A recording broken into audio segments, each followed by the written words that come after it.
If you're a property owner in Cook County, Illinois, your mailbox has probably become, well, a source of major stress lately. A huge source of stress. And not just for one reason. It's Yeah. really a two-front battle right now. Exactly. You're getting two completely different and frankly confusing financial documents at the exact same time. Uh, Bills for last year's taxes and then assessment notices for next year's. it is a profound logistical nightmare, and I think it's leaving a lot of property owners just completely bewildered. So our mission today is really to cut through that noise.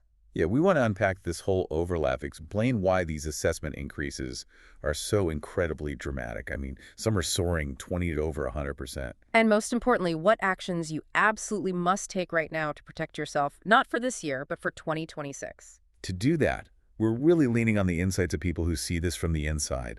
We're drawing on the deep experience of certified general real estate appraiser Ernie Ramos and his team over at Advanced Appraisal Associates. You can find them at chicagoappraisals.com. And with over 22 years in the field, they have a front row seat to how these county assessments are really put together, the mechanics of it all. And understanding that is just, it's crucial right now. It's everything. The financial stakes are just so high for so many people. Okay, let's unpack this. We have to start with the timeline because that's really the source of this initial shock that's hitting people. It is. The primary culprit here is a really severe delay in getting the 2024 property tax bills out. And this is tied to a big software upgrade, right? A new system that didn't quite work as planned. To put it mildly, it was a massive multi-million-dollar system overhaul, and it's just been plagued with functionality issues that have slowed everything to a crawl. So what does that mean for you listening right now? It means your second installment, 2024 tax bill, the one you should have dealt with months ago, is only just now showing up in late 2025. You're literally wrapping up 2025 while still having to pay a huge bill based on 2024 values. And that overlap is creating some immediate and, I imagine, very painful consequences. Oh, absolutely, especially for homeowners with a mortgage. Because these late bills, they reflect value increases from 2024 that your escrow company just wasn't prepared for. Ah, so the bank's escrow account is short. Precisely. So the lender is forced to make this sudden, really substantial adjustment. That means your mortgage payment suddenly jumps higher than you ever expected right as the year is ending. It's a total scramble for cash that you could have budgeted for if things had just been on time. That's it. And we have to just ground this in the reality of Illinois tax law. That bill that just landed in your mailbox, no matter how shocking the number is, it is based on the January 1st, 2024 assessment. That's a historical number. It's locked in. It is locked in. You cannot appeal a bill once it's issued. That money is due. Okay, here's where it gets really interesting. This is the second layer of stress. You're paying that high bill for last year, and at the same time, you're getting this new assessment notice for the next cycle. And the numbers on that notice are staggering. I mean, we are seeing increases, especially in the city of Chicago right now, from 20% to, in some cases, over 100% compared to prior values. It's genuinely alarming, and we have to emphasize this isn't just a Chicago thing, this is a Cook County issue. So the suburbs are next. The north and south suburbs are simply on a different schedule. They are going to face these same kinds of massive increases in their 2025 and 2026 assessment cycles. The methodology is being applied countywide. From the outside, though, it just doesn't make sense. Property values don't just jump 40, 50, 100% in 1 year.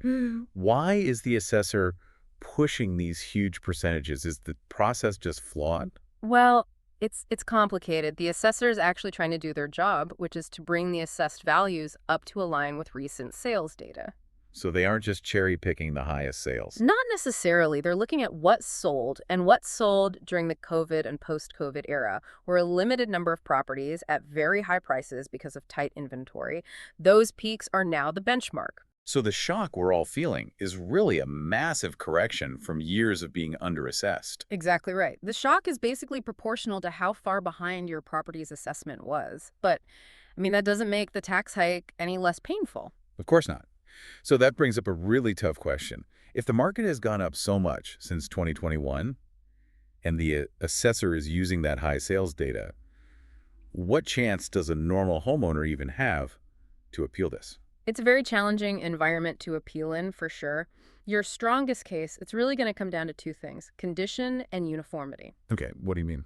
Well, if your house needs a ton of updates, a new roof, an old kitchen, you have a valid point comparing it to a fully renovated, move-in ready home that sold for top dollar. They aren't the That same. makes sense.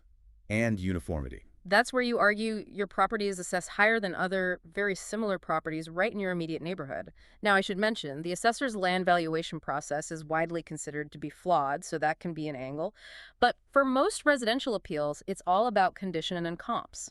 Let's pivot to the mechanics of that assessment notice itself, because this is where I think a lot of the public gets lost in the numbers. They do. They see a value on the paper that doesn't look anything like what their house is worth, and they get confused. And that's because Cook County basically plays by its own set of rules. Entirely separate from the rest of Illinois. In every other county, property is assessed at a third, 33 1/3% of its market value. But not here. Nope. In Cook County, it's tiered. Residential property is assessed at only 10% of its market value. Commercial is much higher, at 25%. Okay, can you walk me through a simple example? Let's say the assessor thinks my home has a market value of $350,000.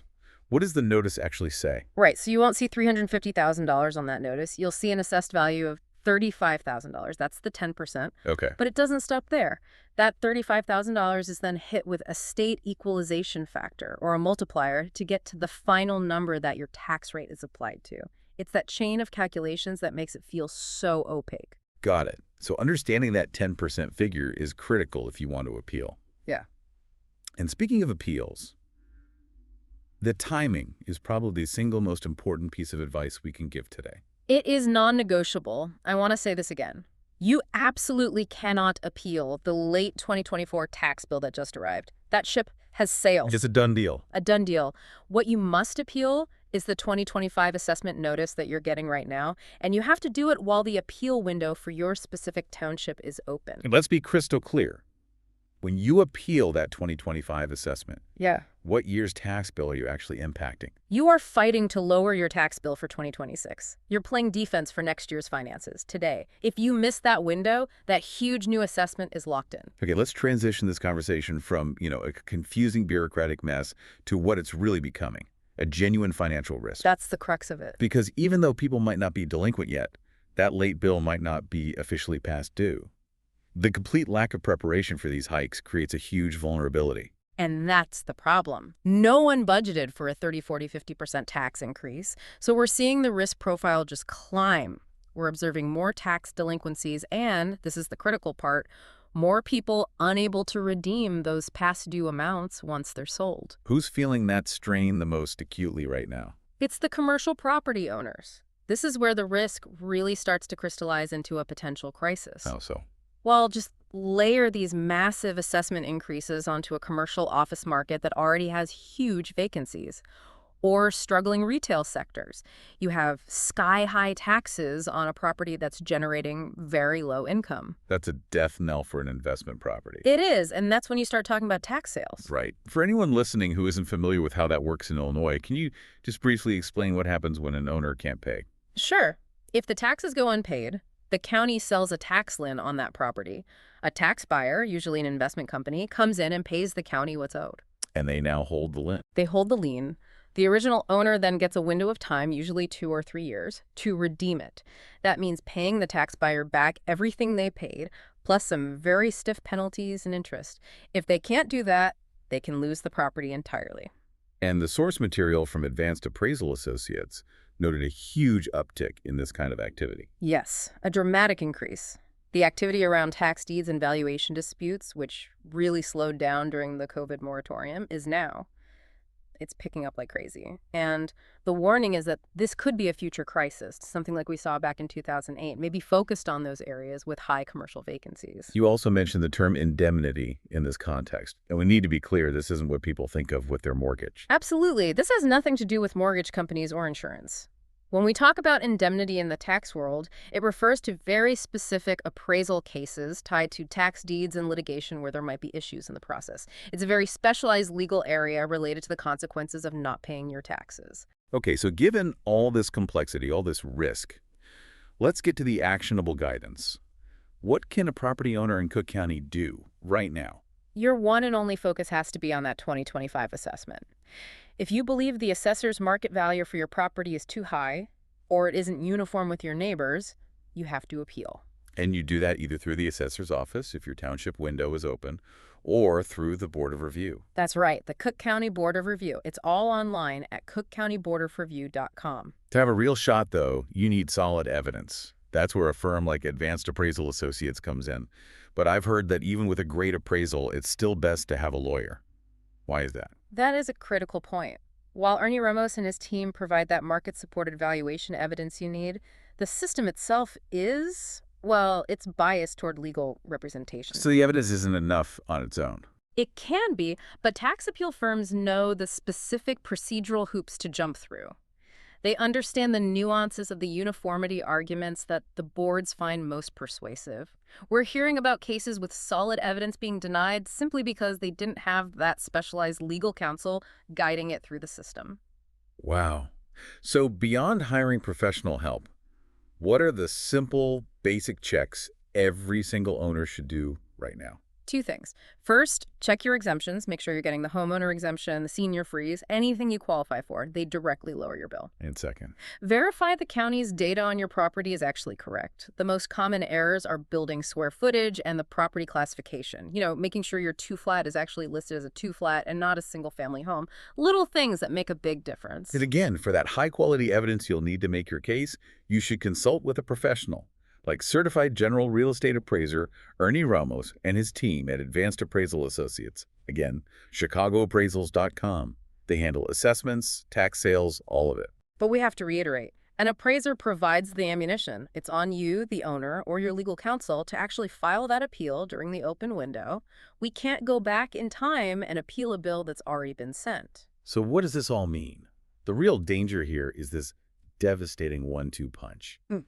You're paying a huge delayed bill today while getting a notice for an even bigger potential bill tomorrow. The key takeaway is simple, but it's also incredibly urgent. You can't change that 2024 bill, but you can and you must challenge the 2025 assessment right now. That appeal window is your only shield against a potentially devastating tax bill in 2026. And as we close out this deep dive, it really makes you consider the bigger economic question here. If the county is making these massive, rapid adjustments based on peak COVID-era sales, forcing people to pay taxes on values the current market might not even support anymore, what does that do to the long-term stability of the whole tax base? Right. Is it better for governments to do these shocking, immediate corrections, or should they be prioritizing smoother, more gradual transitions to keep property owners solvent? It's a really tough question with no easy answers. We highly encourage you to go online immediately and find out when your specific township's appeal window closes. Time truly is of the essence.